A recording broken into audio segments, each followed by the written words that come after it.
Saya coba share ke Umi.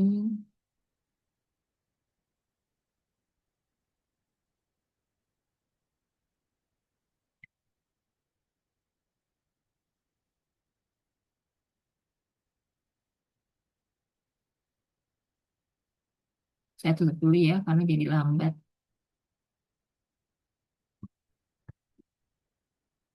Ini video yang kedua. Video yang pertamanya, yang ketiga.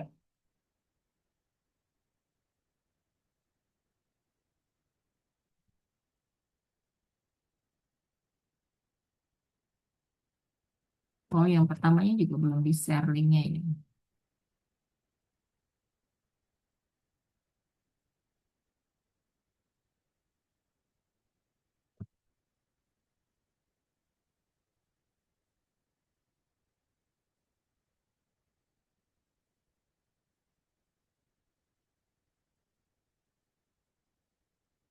Lalu PPT yang sekarang. Sekalian nih, jadi buat nanti lupa lagi.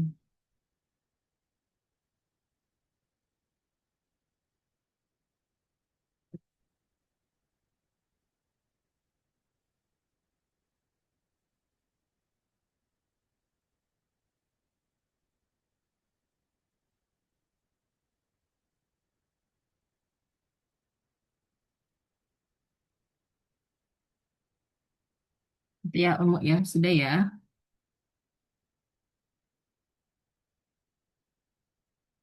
Udah buka dulu PDF-nya. Hmm,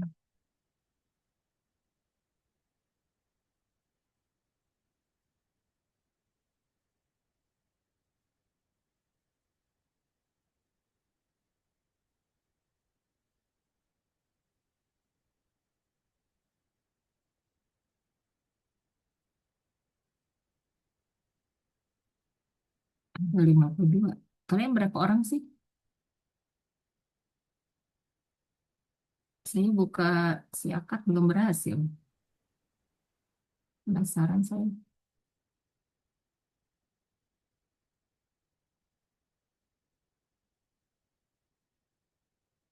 Ini si akad saya.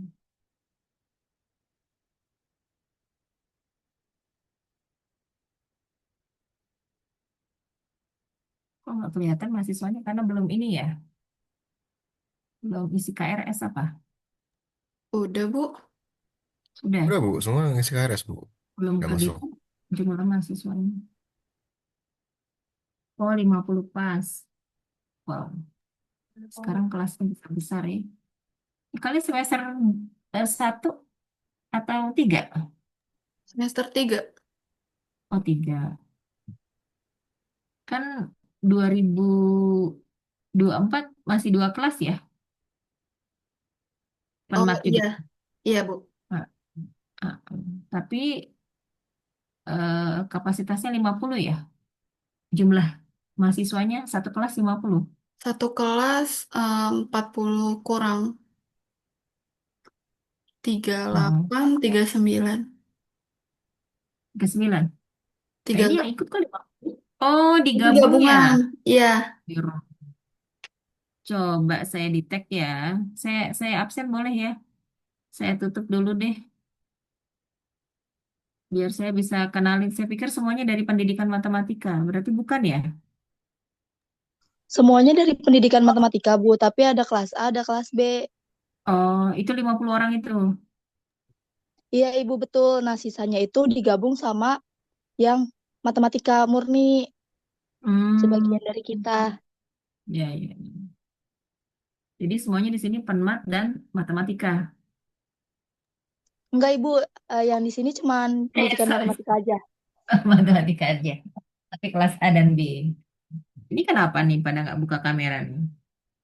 Bukannya kemarin sudah perjanjian buka kamera semua? Ya, lupa ya. Ini ada yang keluar masuk ya.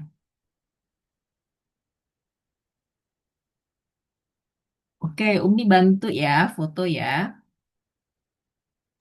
Biar Oke, nggak Ibu. Kita tunggu sampai semuanya buka kamera. Karena kalau nanti ada yang terlambat, nanti posisinya berubah-ubah, nggak kena. Yohana, Yohana, izin off Iya, cam Ibu. kalau Iya, Bu. buka Saya kamera coba. nge-lag.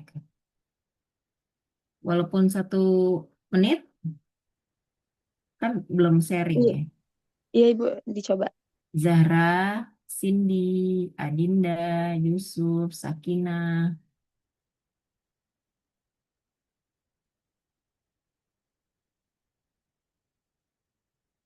Felicia, Rosita,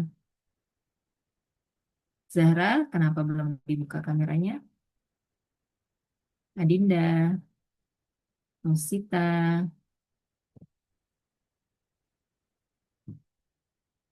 ayo dong dibuka. Yuk.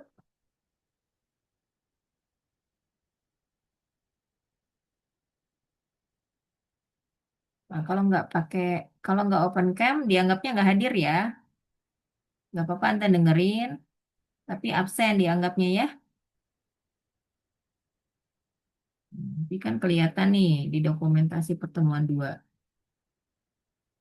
Oke,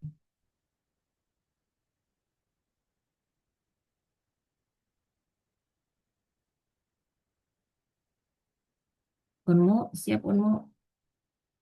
Yang lainnya kan nggak ada yang confirm lagi ya. Siap, Yang Ibu.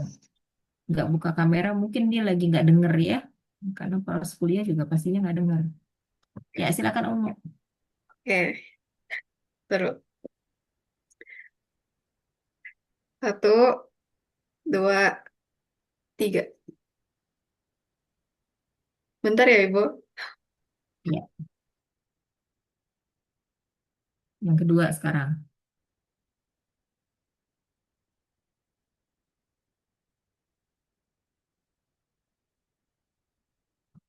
Hitung lagi mau. Satu, dua, tiga. Udah. Oke, makasih. Saya tuh ternyata salah baca nama kamu ya. Bukan Unmu, tapi Umni. Maaf ya. Saya tuh susah bacanya ya. Umni. Azah Biasanya aja, Ibu. dipanggil Azah. iya, Azza aja kali ya. Karena M ketemu N tuh susah sekali saya mulutnya ya. Iya, nggak apa-apa Azah aja, Bu. Saya rela banget, rela banget. Umni. Ya, jadi Umu. Ibu, maaf, ada 3 slide, satu lagi ya. Oh Yang ya, silakan.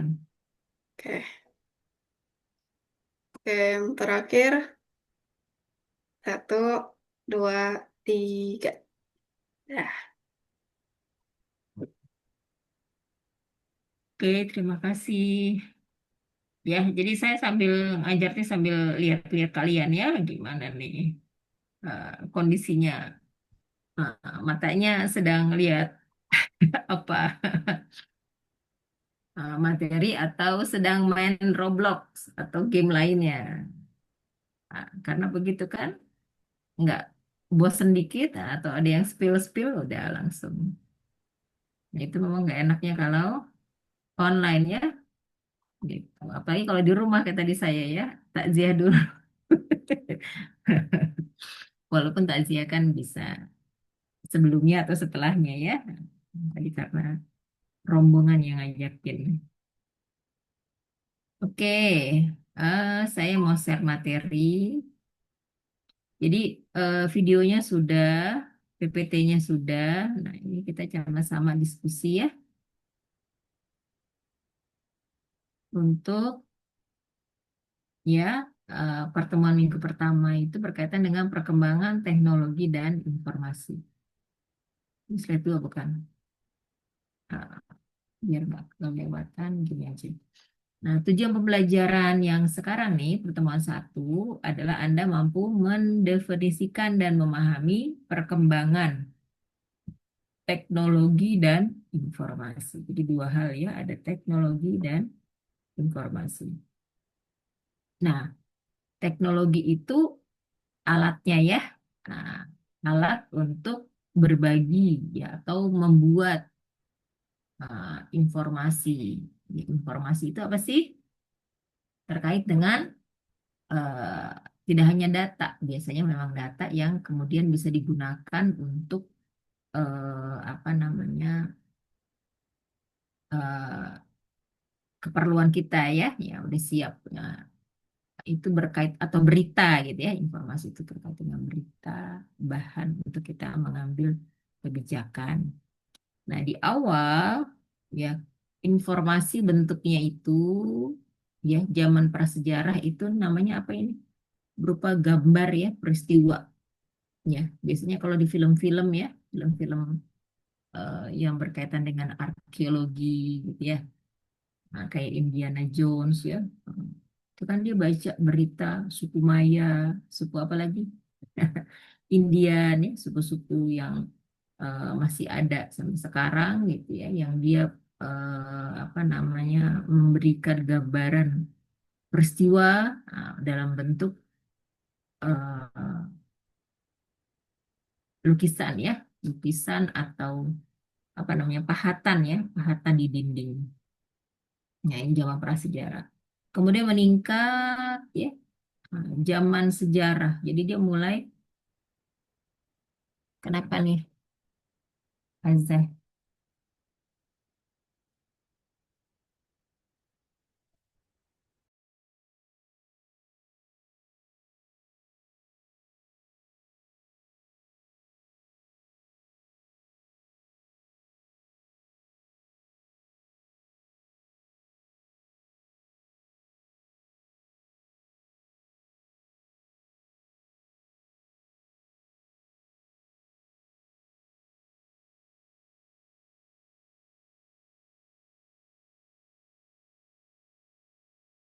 Oke, Azza kepencet ya. Anda bisa dengar suara saya kan? Apa? Saya? Kalian bisa dengar? Kamu barusan nelfon saya. Saya kira ada sesuatu hal. Ini suara saya masih bisa terdengar ya? Saya nggak nelpon, Bu. Iya itu barusan kepencet kali HP ini. Oke lanjut ya. Kabari kalau suara saya tidak masuk atau tidak jelas. Nah berikutnya zaman sejarah ya sudah dalam bentuk lambang yang kita bilang apa ya namanya? Piktograf ya. Lambang-lambang. Nah, ini seperti tulisan pada zaman Mesir kuno ya. Zaman sejarah ketika sudah mulai ditulis gitu ya. Disebutnya zaman sejarah. Kemudian berikutnya sudah ada bentuk lambang daripada bahasa. Itu kan belum ada bahasa apa namanya? Gambar ya, lambang berupa gambar. Ini sudah ke zaman sejarah itu yang berikutnya ya, segera yang barunya, yang lama, yang baru sudah dalam bentuk tulisan yang melambangkan apa namanya apa? Setiap kata gitu ya, setiap huruf ya sudah ada dalam bentuk huruf, huruf atau suku kata ya kan ada beberapa apa negara atau bahkan suku ya yang menulis dalam bentuk suku kata. Nah, kalau kita kan huruf ya. Huruf. Nah, kemudian teknologinya ini kan teknologinya apa dulu tuh? Kertas sih sudah ada mulai ada kertas atau sebelumnya lagi kulit kayu gitu ya, daun. Nah, berikutnya ditemukan teknologi penulisan di kertas ya sehingga bisa menuliskan bentuk-bentuk tadi ya bahasa dalam bentuk huruf, kata dan kalimat. Nah, kemudian berikutnya zaman modern sudah mulai eh, informasi yang ada bisa ditransfer dengan lebih cepat gitu ya, dengan lebih cepat, lebih baik gitu ya. Tulisan nggak lagi harus apa namanya ditulis dengan tangan gitu ya, tapi bisa dicetak ya. Nah, ini teknologi yang mesin ketik. Kemudian informasi bisa disampaikan dari jauh ya, dengan waktu singkat ya, dengan telepon ya, kabel telepon. Kemudian ada Morse ya, ini kan ya, sandi ya. Ini masih ada lagi nggak sih? Oh, sampai sini dulu ya. Zaman modern ini dianggapnya. Nah, kemudian dengan penemuan internet, ya, ini diawali tahun 1972, ini asalnya dari Departemen Pertahanan Amerika, yaitu Advanced Research Project Agency atau ARPA, yang kemudian menghasilkan jaringan jaringan eh, jaringan dunia melalui internet yang disebut dengan ARPANET, ya. Karena institusinya namanya ARPA, kemudian dia punya jaringan namanya ARPANET. Ya, jadi orang bisa pakai tapi hanya tertentu saja. Di tahun 71 sudah ada surat elektronik pertama dalam jaringan ARPANET. Jadi jaringan ARPANET ini lokasinya masih begini. Jadi belum seluruh dunia ya, masih eh, satu kawasan. Ini juga nggak semua Amerika ya. Nah, jadi surat elektronik pertama tahun 71 simbolnya apron ya, mulai pertama kali digunakan untuk membuat alamat dunia. Kemudian 89, tim Berners-Lee menemukan hypertext, yaitu sistem koneksi yang kemudian dikembangkan menjadi hyperlink, ya. Jadi bisa dengan hyperlink itu berpindah apa namanya, satu web ya. Kemudian tahun 2000 ya, berarti lama banget ya. Dari 89 ke 2000. Berapa tahun tuh? 11 tahun ya. Tahun 2000 sudah memasuki era media sosial dan perangkat mobile.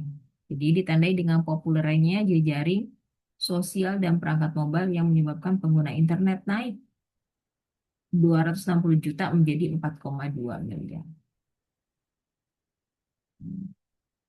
Tahun ini ya, yang tadinya orang hanya sebagian, ini semakin banyak, jaringannya makin luas juga, teknologinya juga semakin murah.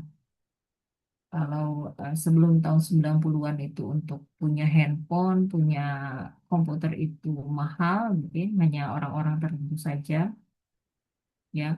Eh, Tahun 2000 sudah semakin murah, gitu ya. Smartphone ya sudah ada, apa lagi, komputer juga semakin murah, makanya wajar kalau dari 268 juta menjadi 4,2 miliar. Ya, teknologi jaringannya ya sudah mulai rata ya. Nah, untuk membagikan informasi ya dalam waktu cepat, tidak bisa surat itu misalkan dikirim ya dalam bentuk kertas. Dia kan harus diposkan ya kalau fisik itu. Maka dilakukan digitalisasi. Apa itu alih media? Diubah medianya dari bentuk tercetak menjadi bentuk digital, dari bentuk analog menjadi digital. Jadi kertas-kertas yang surat itu ya fisik itu bentuk analog ya. Kemudian diubah jadi digital ya, misalkan diubah jadi gambar gitu ya,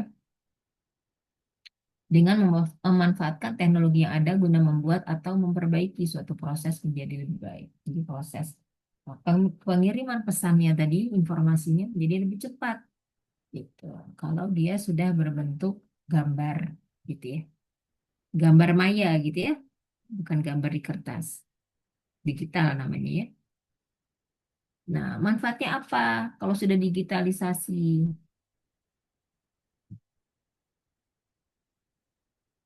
Yang pertama memudahkan komunikasi. Ya, jadi artinya dikirim gitu ya. Komunikasi itu ya ada ada interaksi ya, itu mudah. Kemudian menghubungkan manusia di seluruh dunia. Jadi nggak cuma yang dekat gitu ya, satu kota, tapi di seluruh dunia dengan digitalisasi ini menjadi eh, mungkin gitu ya dilakukan dalam waktu yang singkat, bahkan real time. Jadi real time itu saatnya sama.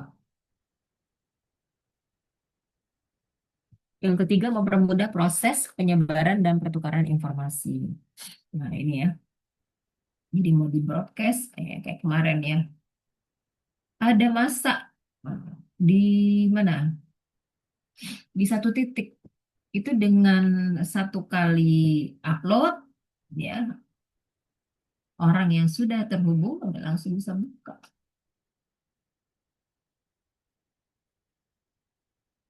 Gitu ya. Kalau sekarang ini orang yang punya followernya banyak gitu ya, itu yang lebih dihargai gitu ya.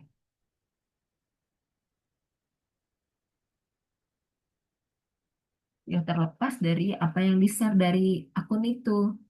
Kenapa? Karena orang yang punya followernya banyak, dia sekali posting semua sebanyak orang itu, jadi masanya dari orang itu yang follow itu semuanya bisa lihat. Gitu. Makanya menjadi sangat diperhitungkan gitu ya.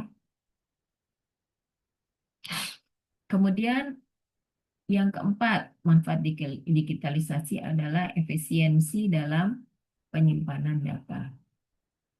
Oke, sampai sini ada yang mau ditanyakan?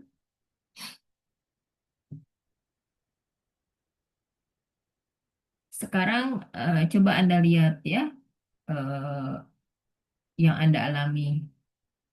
Apa yang benda-benda ya, atau apa informasi yang selalu Anda digitalisasi, ya sering Anda digitalisasi sehingga mendapatkan manfaat yang empat ini. Kalau masih bentuknya begini, oke, coba siapa mau komentar? Apa yang biasanya didigitalisasi? Jadi sudah mulai jarang bentuk analog. Raise hand, silakan. Atau bahkan harus ya, tidak boleh bentuk analog, harus digital sekarang. Yang enggak open cam dianggap tidak hadir, jadi tidak perlu dipanggil.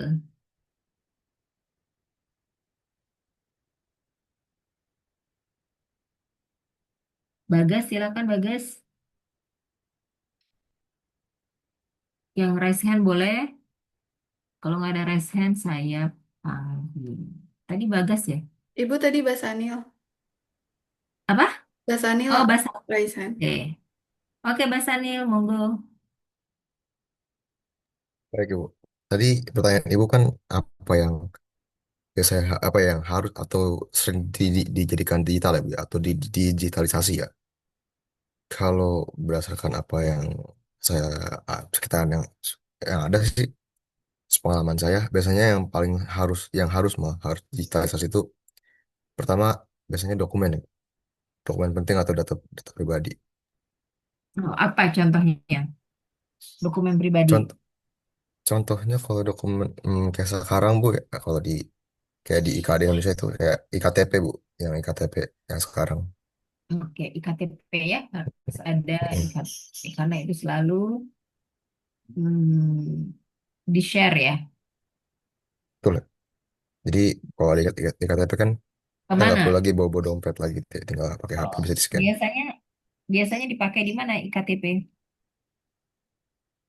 Biasanya kalau mau ngurus em, surat-surat apa dokumen-dokumen gitu, oh, surat-surat gitu lah pokoknya ngurus-ngurus suatu administrasi Ada biasanya. dokumen administrasi. Walaupun mungkin pengalaman saya belum terlalu banyak apa ya terlalu banyak praktekin ya Bu ya karena masih baru masih masa perubahan gitu. Jadi masih ada Iya, beberapa yang masih minta KTP fisik dulu. iya. Jadi KTP fisiknya harus tetap ada ya untuk saat ini. Walaupun kalau kita bikin di mana biasanya kelurahan ya, pelayanan satu pintu itu masih dikasih nggak cetak KTP? Masih? Karena saya udah lama nggak bikin. Masih Mas Eh, Adil?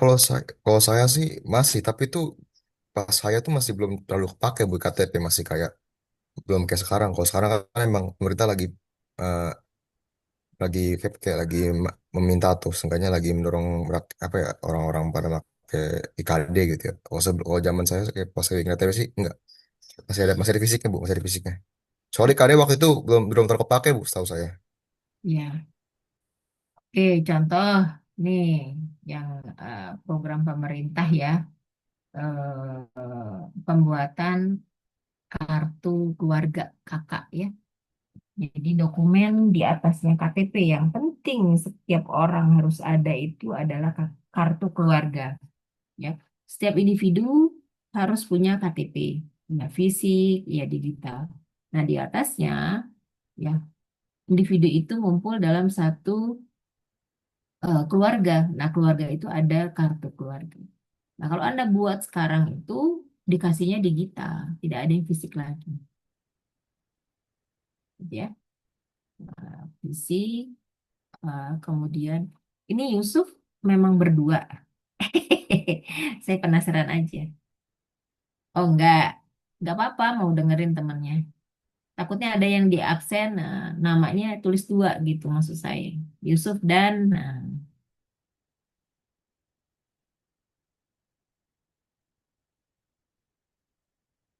oke.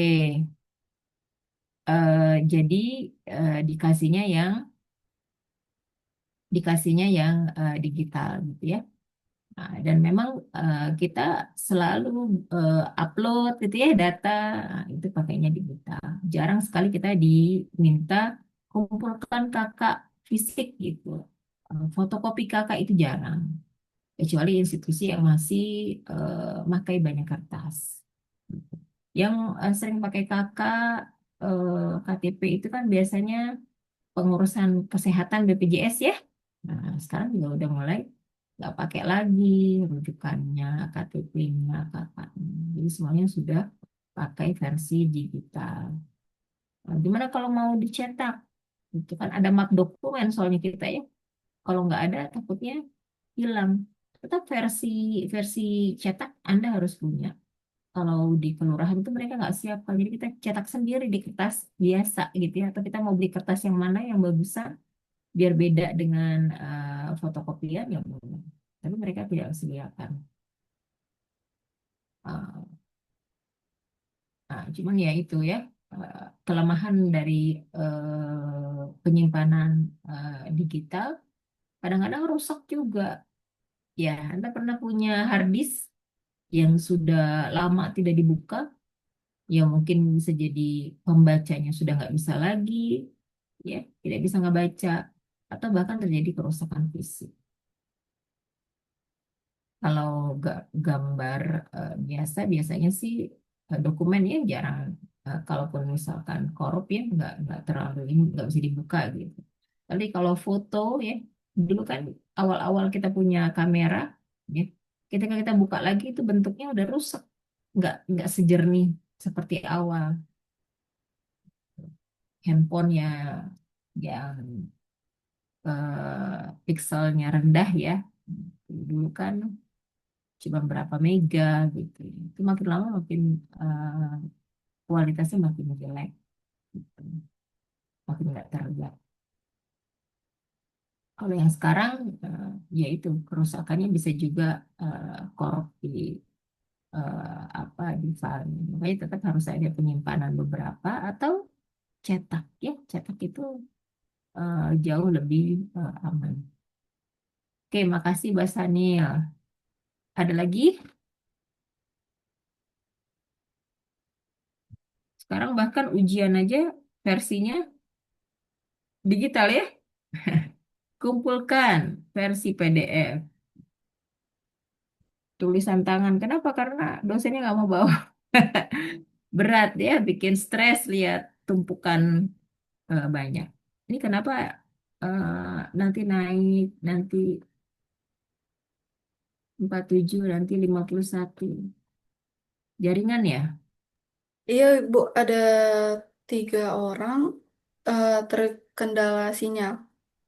Hmm, lagi di mana tuh? Di jalan atau di Sekarang rumah? sih di kampus. Soalnya nanti jam 10 kelas A ada mata kuliah. Oh gitu. Yang A malah yang banyak di sini ya. Saya juga ternyata mengajar jam 10 komputer dan masyarakat ya. Jadinya bingung juga nih. Kita sampai 9.40 ya. Berarti ngebut nih saya nih. Jadi bagusnya online online semua, offline offline semua gitu ya. Nah, cuma kalau jam 8 memang agak susah nyampe kampus jam 8 karena lagi macet-macetnya jalanan. Kalau saya lebih sukanya mulai jam 10 jam 1 gitu kalau offline. Jadi nggak deg-degan di jalan. Dan effortnya terlalu besar ya kalau kita mesti mengantri panjang gitu. Oke, kita lanjut lagi share screen-nya. Ya, manfaat digitalisasi. Nah, berikutnya,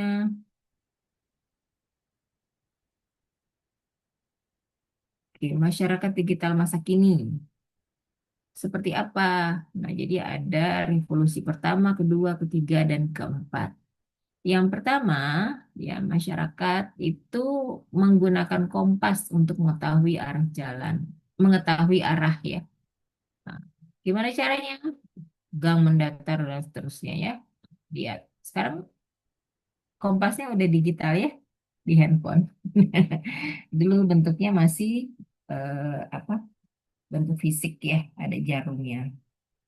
Nah, revolusi kedua, perubahan besar-besaran yang ada di masyarakat, yaitu pada abad ke-19 di mana mesin-mesin produksi ditenagai oleh listrik dan digunakan secara massal. Gitu ya. Ada mesin, ini bicaranya bukan revolusi industri yang awalnya di Perancis, Inggris ya, ini digital, ya digital. eh jadi mesinnya pakai listrik ya, kemudian untuk memproduksi secara massal. Nah, revolusi yang ketiga, penggunaan komputer untuk otomasi manufaktur. Jadi eh, pabrik otomatis gitu ya tahun 70-an. Gimana ya 70-an? Kalau abad 19 tahun berapa sih? Salah kali ya. Hmm. Tahun 70-an itu abad keberapa? 17 apa 18? 19 mau tetap Bu. Hah? Abad 19 kalau tahun 70-an. Oh iya. 19-an 19 eh, sekian ya. Akhir abad 19 itu 1901 dan seterusnya gitu ya. Oke. Jadi nggak satu abad ya. Revolusi yang ketiga tahun 70-an dia mulai otomatis ya. Dia mulai bisa membedakan mana yang harus dia mulai, mana yang dia harus berhenti gitu ya. Kemudian revolusi keempat, dia kolaborasi teknologi cyber dan teknologi. Jadi teknologi siber dan teknologi otomatisasi sehingga dikenal dengan istilah cyber physical system. Ya, jadi ini yang sudah mulai pakai sensor gitu ya, IoT ya. Kemudian menggunakan teknologi keamanan. Jadi otomatisasi juga dia pakai keamanan. Gitu ya. Nah, yang sekarang kayak apa digitalisasinya? Ya, kita bisa, nah ini mulai dilakukan pemusatan pelayanan ya. Eh, yang tadinya harus komunikasi antar beberapa instansi, nah sekarang jadi satu ya. Nah, contohnya di pusat-pusat pelayanan ya, mall pelayanan, public, smart, kota apa gitu ya. Namanya apa ya? Yang pengurusan visa di satu tempat ya, macam-macam negara itu juga bisa kayak gitu. Ya, kalau di kelurahan pelayanan satu pintu, jadi nggak usah lagi ke bagian pendaftaran, bagian ini, bagian itu, langsung satu, gitu ya, di satu tempat. Jadi petugas yang dihadirkan di situ tidak perlu masyarakatnya yang mengurus administrasi mendatangi mereka. Jadi lebih efisien, lebih cepat. Nah, kemudian smart city, ya, kota pintar. Nah, kota pintar apa aja yang ada di sana? Ya, eh, ada pelayanan kesehatannya juga smart, ya, digital, ya, bentuknya digital. Maka dilakukan tadi ya sampai otomatisasi ya pembuatannya. Jadi cukup sekali aja orang cek kesehatan itu udah langsung terhubung ke eh, vaskesnya, ya, langsung otomatis ke depannya begitu ya. Kalau memang harus dirujuk, kemudian nakesnya yang terhubung di situ, kemudian apoteknya. Jadi cukup satu mungkin satu aplikasi ya. Gitu. Mimpinya ke sana. Kemudian smart government ya, bagaimana pemerintah mengurusi tadi ya, tadi lewat pelayanan satu pintu. Bahkan pernah ya di kelurahan, oh di kelurahan ini ya, mau update KTP atau kakak gitu. Nah, dia cuma disuruh eh, download aplikasi, karena masih belum stabil ya aplikasinya ganti-ganti. Syaratnya aplikasi yang baru disuruh pulang dari rumah, kerjanya dari rumah. Jadi harusnya kan dikomunikasikan ke masyarakat ya, lakukan ini untuk apa gitu. Karena sosialisasinya belum ya. Nah, kita masih banyak peralihan. Kemudian apalagi smart grid, smart energy, nah, ada education berbasis digital, smart home. Kayak apa smart home tuh? Nah, rumahnya itu semuanya menggunakan peralatan yang terhubung dengan perangkat IoT, Internet of Things ya. Jadi ada eh, koneksinya, pakai WiFi atau pakai Bluetooth, gitu ya. Dia bisa kirim suara ya eh, untuk komen ya, atau pakai tepukan dan lain sebagainya. Ya, bisa diatur itu suhunya sesuai dengan kenyamanan orang yang tinggal di sana gitu. Nggak panas kepanasan, dingin kedinginan gitu ya. Nah, rata-rata kan sekarang kita pakai AC yang di setel suhunya berapa? Suhu luarnya 33. Di dalam kita harus setel, naikin ya sampai rasanya sejuk di kita 16 misalnya.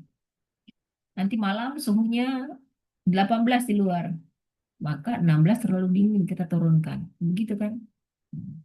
Kalau smart, nah, AC-nya juga smart, nggak seperti itu. Dia akan adjust sendiri gitu ya.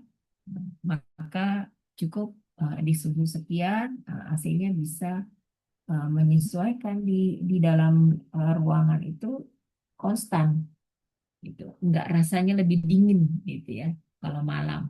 Atau rasanya tidak terlalu dingin kalau siang.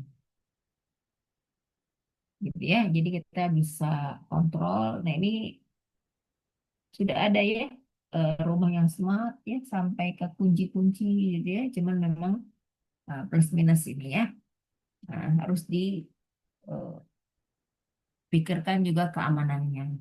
Jadi kan kita pernah nonton ya kayak kita. Pernahkah ada yang nonton ya, orang yang nggak bisa masuk ke rumahnya gara-gara smart lock ya di pintunya, dia pakai eh, apa perintah suara. Sementara habis jadi dokter gigi, jadi nggak jelas ya. Jadi dia nggak bisa masuk. Jadi harus ada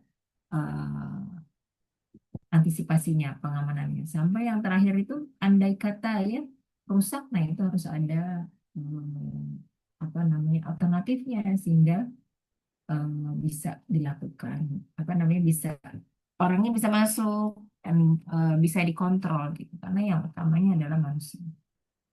Kemudian smart agriculture. Ini pakai apa nih? Pakai drone ya untuk nyiram, untuk kasih pupuk, untuk kontrol ada yang tidak bereskah di perkebunannya karena luas gitu ya. Atau yang punyanya beda tempat, nah, itu bisa pakai drone. Ini pakai kendaraan atau hewan ya, eh, robot ya, sama seperti yang Polri punya ya. Nah, ini nanti bisa disesuaikan ya dengan kebutuhannya. Apakah untuk apa namanya jaga dari hewan-hewan ya yang tidak dikehendaki ataukah eh, untuk memantau gitu ya keamanan dan sebagainya. Ya, ini gambaran uh, smart city. Jadi semua aspek yang ada di kota itu menggunakan digital dan uh, tadinya terhubung satu dengan yang lain dan bisa dikontrol. Oke, kemudian fenomenanya seperti apa? Keadaan masyarakat Indonesia dalam era digitalisasi. Di perekonomian mulai muncul startup baru. Ya, bukan mulai muncul. Udah banyak sekarang ya startup yang menerapkan teknologi sehingga mampu menggeser perusahaan-perusahaan konvensional. Kemudian ketenagakerjaan. Teknologi memungkinkan seorang bekerja tidak harus dari kantor, tapi remote work dan WFH juga menjadi tren sekarang ya. Nah, jadi nggak perlu sewa ruangan kantor yang besar-besar, apalagi di tempat strategis. Cukup kecil saja gitu ya, atau rame-rame ya, satu lantai rame-rame, perwakilan aja. Cuma ada satu ruangan. Di pendidikan, memanfaatkan inovasi belajar jarak jauh dengan memanfaatkan kelas online, video conference, virtual tour, dan augmented reality. Nah, ini di dalam pembelajaran termasuk pembelajaran matematika ya, pembelajaran augmented reality itu mulai banyak. Makanya eh, bagaimana kita memanfaatkan teknologi, penguasaan teknologi itu menjadi penting. Jadi seperti kita buat media pembelajaran aja lama-lama teknologi itu ya, gitu. Nah, kemudian ke sini ya virtual, augmented.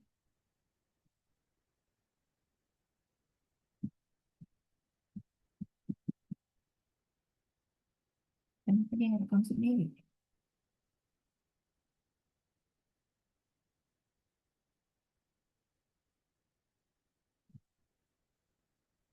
Ya, jadi em, ya tidak hanya anak-anak itu lebih eh, tertarik ya jika penggunaan teknologi atau digital, tapi memang mereka sudah terbiasa gitu ya, lebih terbiasa ketika pembelajarannya dilakukan menggunakan eh, teknologi digital.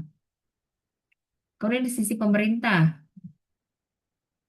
mulai menerapkan e-government yang memanfaatkan teknologi untuk berbagai pelayanan publik seperti pembuatan SIM, KTP, dan keperluan lain yang dapat diakses secara online tanpa perlu menteri. Ya, ini kita masih apa namanya menuju ya ke sana. Bayar bayar pajak ya, itu masih memungkinkan gitu. STNK ya, pajak kendaraan bermotor ya masih bisa capnya dikirim gitu ya, pakai stiker gitu ya, itu masih memungkinkan. Nah, berikutnya eh, mungkin akan ke sana ya, buatkan SIM, tidak perlu ngantri dan sebagainya. Oke, itu slide yang pertemuan pertama. Sampai sini ada yang mau ditanyakan nggak?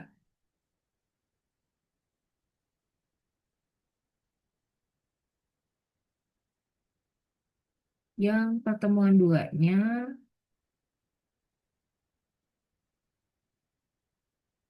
saya akan downloadkan.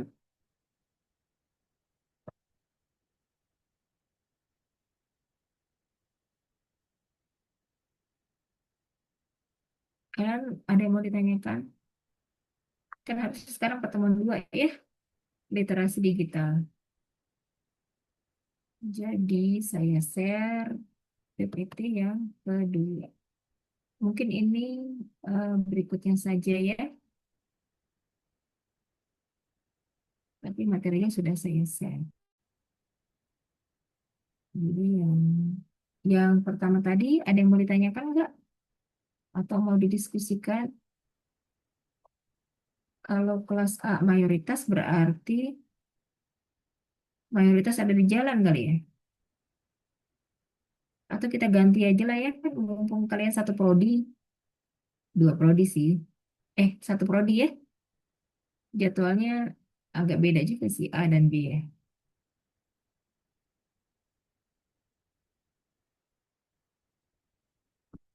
Jadi agar tidak terlalu mepet gitu ya. Ada yang jam 10 ngajar, saya juga sama jam 10 ngajar. Kalau online nggak masalah, kalau ada yang offline kayak sekarang saya jam 10 offline baru dikirim tadi lagi. Ini yang jadi masalah. Oke, silakan. Ada yang mau didiskusikan pertemuan 2 ini? Tadi sudah saya share videonya ya, kedua dan ketiga sebagai memperkaya pertemuan hari ini, materi hari ini. PPT-nya juga sudah, bahan ajar sudah, tolong dibaca ya. Segera setelah Anda bisa akses online learning, eh, lakukan apa namanya pengisian atau kerjakan ya kuis ya. Nah, kemudian baca yang berikutnya adalah baca yang PPT pertemuan 2. Nah, berikutnya kita akan 2 dan 3 ya kita bahas. Kalau belum bisa juga berarti belum bisa formatif ya. Nanti saya kasih tugas aja kalau belum bisa formatif. Itu ada yang mau ditanyakan? Tidak ada.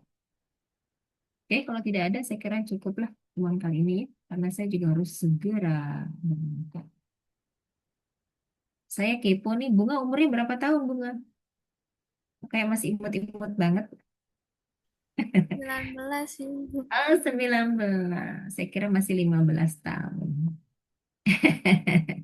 Atau 10 tahun ya, imut-imut banget sih. Oke, terima kasih semuanya ya. Nah, nanti Ibu. lanjut yang bahan dari pertemuan yang baru tadi ya, yang 2 untuk mendatang, saya akan share ya. Tapi nggak sekarang, nanti. Tolong diingatkan ya, Aizah ya. Oke, Oke, Bu. makasih semuanya. Semangat selalu dan sehat selalu ya. Makasih banyak, Sekian. Ibu. Warahmatullahi wabarakatuh. Sama-sama. Waalaikumsalam. Sekian ya. Waalaikumsalam warahmatullahi wabarakatuh. Terima kasih banyak Ibu. Terima kasih, Ibu. Makasih, Bu. Makasih, Ibu. Makasih Ibu. Makasih, Bu.